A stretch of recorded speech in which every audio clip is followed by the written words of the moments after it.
তুমি তানভীর, রাইট? জি, আমার নাম তানভীর চৌধুরী।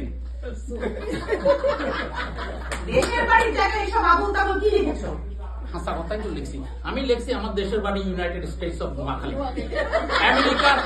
আমেরিকার পরে বাংলাদেশের একমাত্র স্টেট এরিয়া নোয়াখালী। প্রথম স্টেট সেনহাই মানে ফেনী, সেকেন্ড স্টেট লুক্সেমবুর্গ মানে লক্ষ্মীপুর, তৃতীয় স্টেট নিউ ক্যালিফোর্নিয়া মানে নোয়াখালী, পুনরায় মিলিয়েছে নিউ ক্যালিফোর্নিয়া। এটা হচ্ছে ইউনাইটেড স্টেটস অফ নোয়াখালী। আমি সেটার একজন আজীবনের সদস্য।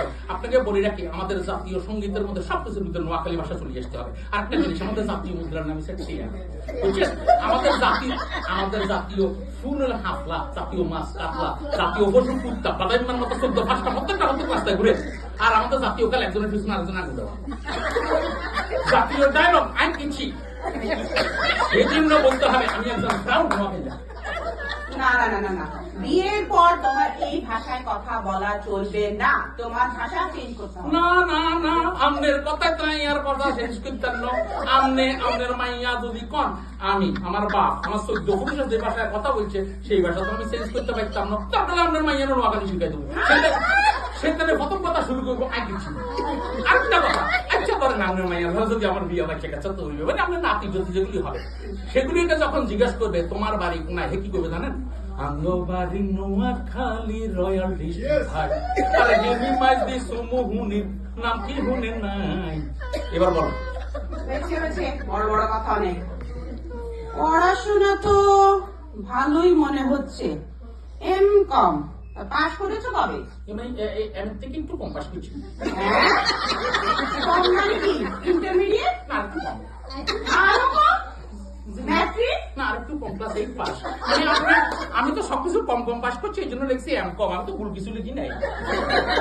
মাই গড, আমার মেয়ে ইংলিশ মিডিয়ামে পড়েছে, ও ইংলিশে ছাড়া কথাই বলতে পারে না, তুমি ওর সাথে কিভাবে কথা বলবে? এটা আপনি কি বললেন? আমি ইংলিশে কথা বলতে পারতাম না? কি বল? English, I eat English, I talk English, I live English, I die English. Challenge আপনাকে, আপনি বলেন কিছু একটা ইংলিশে। আর শিওর? জি। দেখি আমার গালি দিল তুই তো কিছু নিব। আচ্ছা বলো দেখি, সে বলো। ডাক্তার আসিবার পূর্বে রোগী মারা গেল, এটা ইংলিশ কি হবে? আরেকবার বলেন, কোশ্চেনটা আরেকবার বলেন। স্টুপিড। ডাক্তার আসিবার পূর্বে রোগী মারা গেল, এটা ইংলিশ কি হবে বলো? ডাক্তার আসিবার পূর্বে রোগী মারা গেল। আমার জানি এটা ইংলিশটা মনে হইতেছে না, তবে আরবিটা জানি। আরবি? আরবি কি? মানে ডাক্তার আসিবার পূর্বে রোগী মারা গেল, এটা আরবি হলো ইন্না লিল্লাহি ওয়া ইন্না ইলাইহি রাজিউন।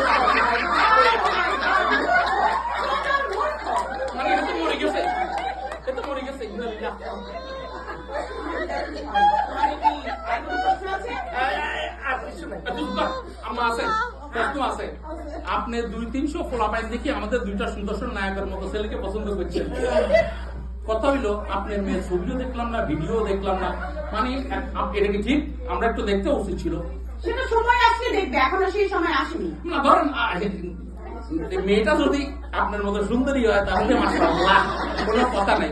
হেঁটে যদি তার বাপের মতো কাম সাইছে। আসার সময় ওয়ালে আমরা জামাই ছবি দেখছি, তা সেটা খুব বেশি ভালো না। আপনি কি দেখে বিয়ে করছেন? আমার মরহুম স্বামী আল্লাহ থেকে বেহেশত নসিব করুক, তাকে এই কি কথা? ইন্নালিল্লাহি ওয়া ইন্না ইলাইহি রাজিউন। কি করব? খারাপ দেখেন আমার বয়স কথা, আর বাপেও তো ফাতরি খুঁজে রায় খাড়াই বলবে। কি বললে?